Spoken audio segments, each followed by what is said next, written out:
भगवान शिव और माता पार्वती की शादी संसार की सबसे अनोखी शादी थी, क्योंकि इस शादी में देवताओं के अलावा असुर और मानव, भूत प्रेत, गण आदि सभी मौजूद थे। शिव को पशुपति भी कहा जाता है, इसलिए सारे जानवर, कीड़े मकोड़े और सारे जीव उनकी बारात में शामिल होने पहुंचे थे। जहां देवता जाते हैं वहां असुर नहीं जाते, क्योंकि उनकी आपस में बिल्कुल नहीं बनती। मगर भोलेनाथ के विवाह में उन्होंने अपने सारे झगड़े भुलाकर एक साथ मेहमान बनकर पहुंचे। बारात आने का समाचार सुनकर सभी लोगों में हलचल मच गई। बारात का स्वागत करने वाले श्रृंगार करके और विभिन्न प्रकार की सवारियों को लेकर पहुंचे। देवताओं को देखकर तो सभी खुश हुए, परंतु शिवजी के रूप को देखकर सभी डरकर भाग गए। यह कैसी बारात है? दूल्हा बैल पर सवार होकर आया है, उस पर इतना भयावह रूप। सांप, कपाल और राख से श्रृंगार किया है। पार्वती जी की मां मैना रानी ने आरती की थाल सजाई और स्त्रियां मंगल गीत गाने लगी। मैना बड़ी प्रसन्न और उत्सुकता के साथ शिवजी को परछने जा रही थी, पर जब मैना ने शिवजी को देखा तो वे मूर्छित हो गई। जब उनको होश आया तो रोते हुए बोली, मैं अपनी पुत्री का विवाह इस बावले योगी से कभी नहीं होने दूंगी, और इतना कहकर रोने लगी। नारद जी को भी बहुत सुनाया, जिन्होंने शिवजी की बहुत प्रशंसा की थी। ये सब सुनकर पार्वती जी को बहुत दुख हुआ। उन्होंने अपनी मां को समझाया और कहा कि मेरे लिए चिंता मत करो, मेरे भाग्य में जो लिखा है वही मुझे मिलेगा। फिर ऐसा कहकर पार्वती जी शिवजी के पास गई और उनसे निवेदन किया कि आप जैसे हैं मुझे उसी रूप में स्वीकार है।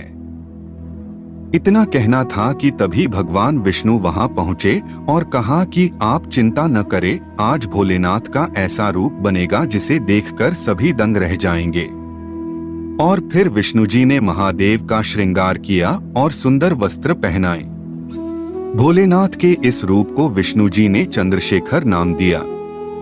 इस तरह नारद जी ने मैना रानी को समझाया कि उनकी पुत्री और कोई नहीं, साक्षात जगत जननी जगदम्बा और शिव की अर्धांगिनी हैं। इनका तो जन्म ही शिव से विवाह के लिए हुआ है। भोलेनाथ का असली रूप तो आपने देखा ही नहीं, जिसे भगवान विष्णु ने स्वयं अपने हाथों से सजाया है। तब मैना रानी और हिमालय खुश हो शिव के चंद्रशेखर रूप का दर्शन करते हैं। उन्होंने अपने दामाद की सुंदरता देखी और आरती उतारकर महल में चली गई। चूंकि माता पार्वती एक राज परिवार से थी, इसलिए इस विवाह समारोह में सबसे पहले एक अहम समारोह होना था। इस समारोह में वरवधू दोनों पक्षों की वंशावली घोषित की जानी थी। पहले वधू पक्ष ने अपनी वंशावली का खूब बखान किया।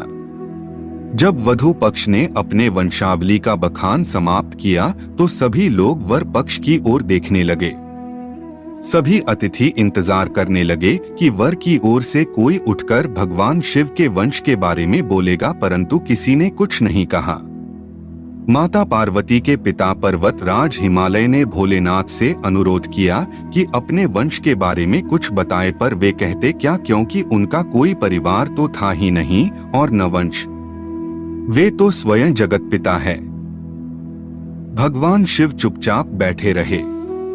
फिर देवर्षि नारद, जो यह सब तमाशा देख रहे थे, अपने स्थान से मुस्कुराते हुए उठे और कहा, नहीं इनके माता पिता है और नहीं इनका कोई गोत्र है।